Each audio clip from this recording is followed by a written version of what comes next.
Voilà, donc bonjour, je suis Orwin Avalon. Une question sur le lâcher-prise et en lien avec le mental. Euh, voilà, le lâcher-prise, le mental est l'outil numéro un de la résistance. Le mental, en réalité, est sur un champ de bataille et veut toujours avoir raison. Bon, en même temps, le mental veut trouver des solutions, donc c'est aussi un aspect constructif. Je vous rappelle la définition du mental. Le mental permet de comprendre les expériences du passé et de construire le futur, mais on l'utilise pour s'angoisser devant le futur et se culpabiliser du passé. Voilà, et ça, c'est une source considérable de résistance qui empêche le lâcher-prise. Alors, quand on fait ce basculement cellulaire dans le lâcher-prise, on passe du mental au supramental. Et l'expérience de basculement dans le supramental est quelque chose d'absolument merveilleux. Avant d'en arriver là, il y a un travail de vigilance avec le mental que nous pouvons faire. Ce travail de vigilance consiste à arrêter le mental dès que nous avons une préoccupation, une angoisse, des perceptions négatives. Si vous voulez, c'est comme un feu. Si on n'arrête pas de balancer du bois dans le feu, eh bien le feu va continuer à l'infini.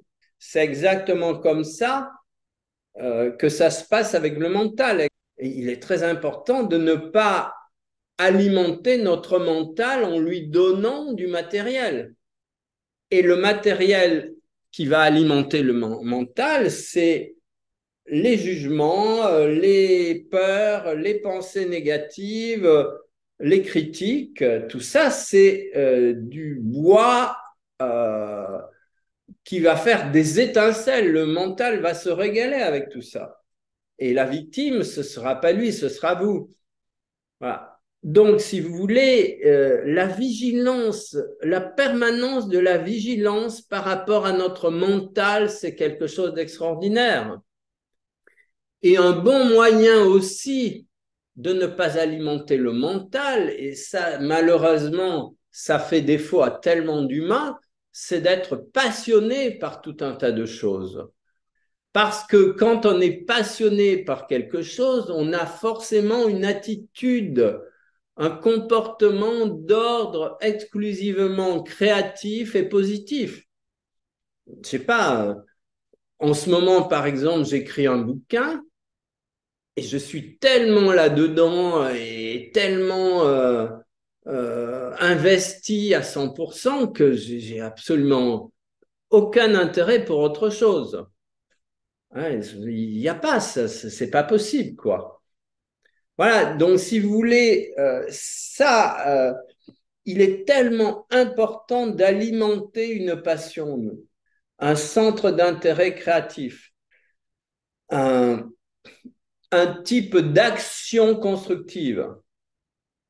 Et c'est très important aussi d'agir, d'être dans l'action, parce que dans la non-action, le mental a tendance à prendre complètement le dessus. Voilà, et donc ce dépassement de l'état mental en sortant de la critique, de la rumination, du jugement, amène progressivement à aller faire des incursions dans le monde du supramental. Euh, un artiste, si vous voulez, expérimente le supramental pendant l'œuvre créatrice. Parce que quand on crée, on oublie littéralement le temps. Et une des conditions du supramental, c'est la sortie du temps. Enfin, une des conditions et un des résultats du supramental, c'est la sortie du temps. Quand un musicien fait un concert, au bout d'un moment, ce n'est plus sa tête qui joue, c'est l'intégralité des cellules. Hein. Donc, si vous voulez, le passage du mental au supramental, c'est le passage de la conscience mentale à la conscience cellulaire. Et c'est pour ça que un des travaux, c'est de mettre le mental au service du tout. Le mental doit devenir un serviteur alors qu'il se prend pour le maître. Et alors, un des outils pour passer du mental au supramental est l'humilité. L'humilité, ce n'est rien d'autre que le fait d'amener le mental à devenir le serviteur des cellules. Donc, si vous voulez, ce sont divers chemins pour arriver au lâcher-prise mental. Et quand on bascule dans ce lâcher-prise mental, donc dans le supramental, eh bien, c'est le mental de l'univers qui se substitue à notre mental. Et le mental de l'univers est un mental exclusivement créatif parce qu'il est porté par la force de vie. Il ne pense qu'à une chose, c'est à la vie. Alors vous direz, mais pourquoi est-ce qu'il est uniquement occupé à créer la vie? Pourquoi est-ce qu'il y a la mort? Parce que si vous voulez, la mort, c'est un repos que la vie s'accorde. Tout le monde. Regardez les roses, elles s'accordent du repos, elles ne peuvent pas donner des roses 365 jours par an, donc de temps en temps, elles arrêtent la production, mais ça ne veut pas dire que la vie n'est pas présente dans le rosier.